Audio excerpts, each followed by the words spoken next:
చాలా రోజుల నుంచి ఈ హారర్ కామెడీస్ ఈ జానర్ బాగా ఓవర్ బీటన్ అనమాట. అంటే చాలా పోస్టర్స్, చాలా ఫిల్మ్స్ వచ్చినాయి అట్లా. సో వాటిలో ఒకటిలాగా కలిసిపోకూడదు. ఇట్ షుడ్ స్టాండ్ అవుట్ అనే ఐడియాతోనే స్టార్ట్ చేసాం బేసిక్‌గా. In Ananda Brahma motion poster, we used something more interesting. We used the voices of the characters in the film. We built a story around ఒక dark స్క్రీన్లో ఒక ఇద్దరు characters మాట్లాడుతుంటారు. It is something quite is interesting, engaging and intriguing and it is into the context of the genre of the film as such. మామూలుగా motion poster okay, ఇలా camera అలా zoom back వస్తుంది, అందరూ reveal అవుతారు, so title వచ్చేస్తుంది. కానీ ఇక్కడ వచ్చేసరికి ఏమవుతుందంటే ఒక కెమెరా ఒక ఇంట్లో నుంచి అలా బ్యాక్ వస్తున్నట్టు వచ్చిన తర్వాత ఒక మిర్రర్ షాటర్ సౌండ్ వచ్చినప్పుడు అర్థమవుతుంది ఇది మిర్రర్లో చూస్తున్నాము మనం అని. అక్కడ నుంచి ఇంకొంచెం కెమెరా బ్యాక్ రాగానే దెన్ రివీల్ అవుతుంది మొత్తం. సో మనం మిర్రర్ని కంప్లీట్గా అపోజిట్ సైడ్ నుంచి చూస్తున్నాము.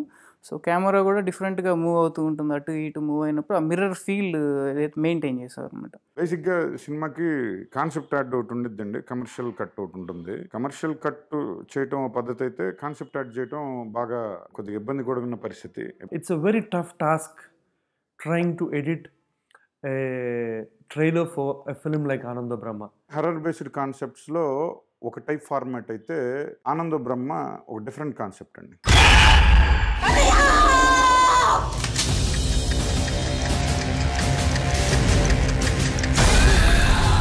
What we did was, with this one, we followed a story.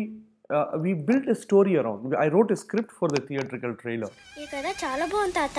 ఏ దీపా, పడుకోకుండా ఎవరితో మాట్లాడుతున్నావే? తాతతో అమ్మా. మీ తాత చనిపోయి 3 ఏళ్ళైంది, నోరు మూసుకుని పడుకో. The Ananda Brahma it's coming on August 18th. Hilarious film, you should watch it. నిజంగానే దెయ్యాలే భయపడతాయి మనుషులు చూసి. మీరు థియేటర్కి వెళ్ళినా కూడా తెరలో దెయ్యాలే భయపడితే మీరు భయపడరు.